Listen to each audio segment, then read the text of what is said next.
Hello, Richard Tromans again at Artificial Lawyer TV. Today we're going to be doing something a little different. We're going to have a kind of beginner's guide to UI and UX, terms which I'm sure you've heard many, many times, but what on earth do they mean and what does a good UI or good UX actually look like? With us to help explain this is Nick Watson, who is the CEO and founder of VDR company Ruby Datum. Hi Nick, good to have you on board. Hi Richard, good to be here. Fantastic. Well, let's just start off with the basics. What is UI and what is UX? I think a good way to explain it would be kind of like when you go to a restaurant and you get given the menu. The UI is ultimately the menu. You know, a nicely designed, clear to read menu is an example of a good UI. Except apply that to software. The user experience is everything to do with that restaurant, from the minute you call to make a booking to turning up, the service you receive. You get given the menu and that has that interface, but it's a small component of user experience. Got you. So UI, effectively, you might say, is the stuff that you're looking at, to put it very simply, on the screen. And the UX is the human experience of moving through that system. Absolutely. Gotcha. Okay, hope that makes sense. So you're going to provide now an example, and I guess the audience can be the judge of this, of what is good UI and good UX. So if you'd like to share your screen, and let's have a look. And this is from Ruby Datum.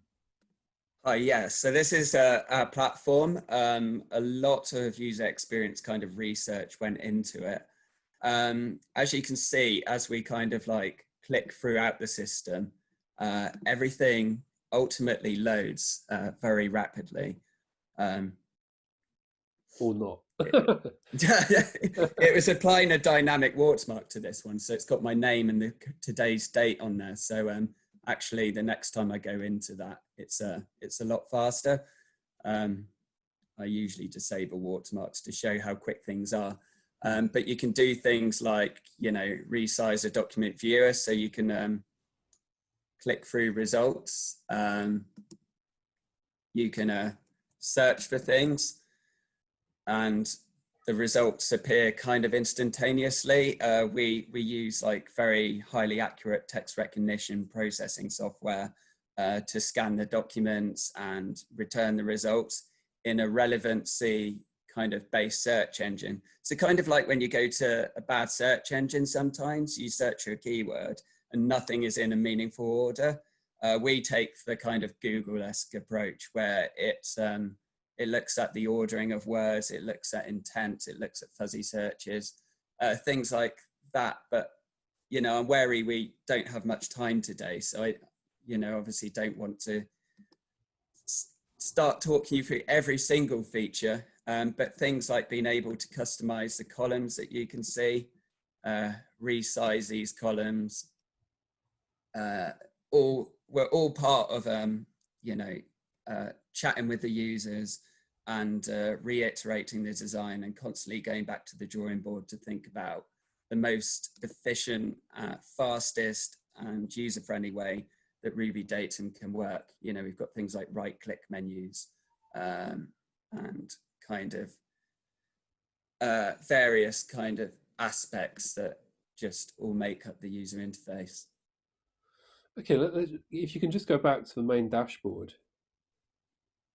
The document view or Yeah, the dashboard up here? what we started with the document Yeah, view. sure. Now, I must admit, to Sure. my untrained eye, that doesn't look any different to a lot of other interfaces that I've seen.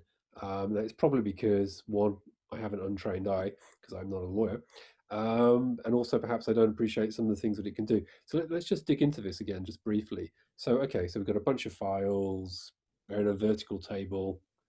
Okay, that all seems pretty straightforward. How is this providing a good experience? You don't want a different user interface. You want to see familiarity. You want what you're used to with Mac. You want what you're used to with Windows. You know, that traditional folder browsing structure. You don't want to reinvent the wheel. I mean, that's part of good UI. It's that it's pretty, as you just said, it's pretty obvious what it is. It doesn't need to do anything special. And I think We do have a lot of features tucked away there, like being able to add in extra columns and things, but we don't just chuck it all at you from the word go. This is kind of the very basic layout, and Well, everything's kind of tucked away. give an example then of how it's easy to customize this. Um, so as you just saw here, you can right click to customize the columns. Within settings, we have a number of different areas you can configure, like the login and registration settings. You can disable forgot password functionality to make it a bit more secure, or remember me. You have full control over things that you might want to change, but it's kind of tucked away behind various menus, rather than having lots of links down the left here with all the settings and things like that. Does that make sense? How do we get to these settings? So settings is a good example of it's one of those features that are there if you're generally looking for it. So every user will be going straight for documents and these sections on the left here. So they're really clear and obvious, whereas a user that wants to change something will consciously be looking for settings. So we've kind of tucked that to the top right up here to the settings thing, so that they don't need to go to that screen too often, but they can always find it because they're looking for the settings, and we're kind of tuned into words like that, so we immediately scan the screen for that word. And we did some, when we first started with Ruby Datum, we did some tests with Exeter Uni software and eye tracking. So you can see, you can actually program the software to track people's eye movements, and you can ask them to do certain things, and you can watch where their eyes go on the screen. So it's pretty useful when when laying out a user interface. Gotcha. So I think your key takeaway is don't don't have a format that is unexpected.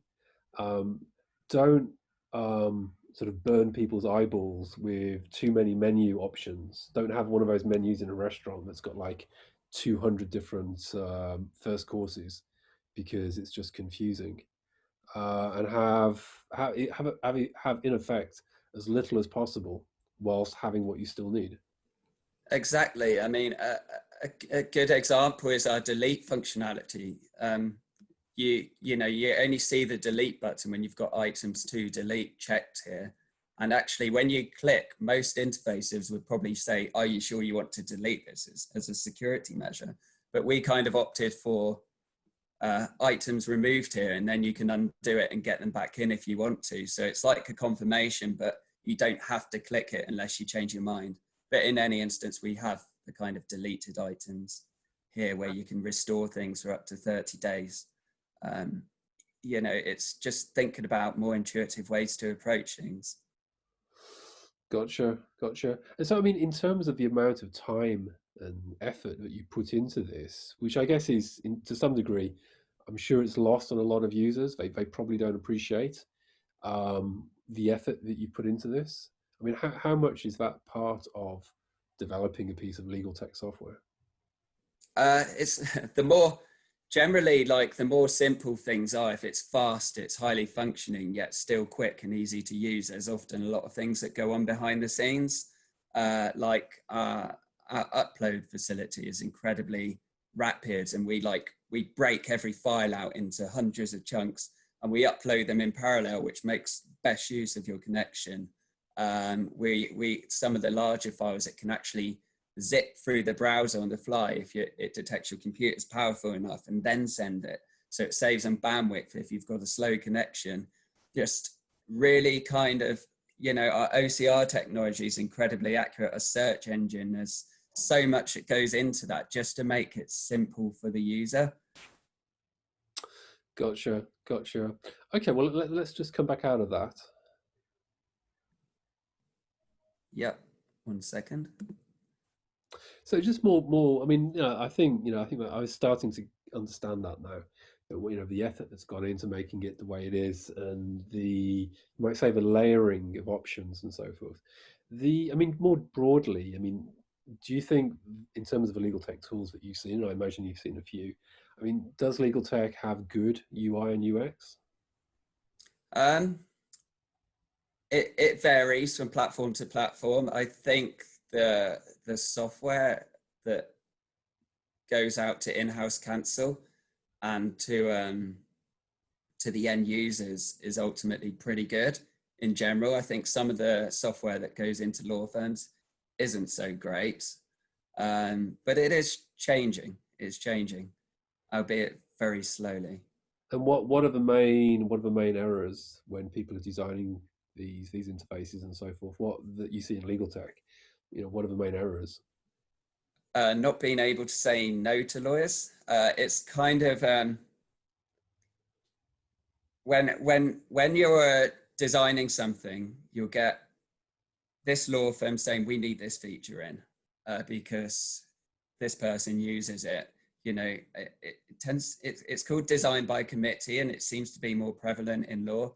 I mean, I've worked with law firms for about 15 years now, and there's a lot of people wanting a say in how something is created, and rather than describe the actual issue that it's trying to solve, they'll say we need this feature, and then legal tech company will put it in, but it won't. The reality is it never gets used.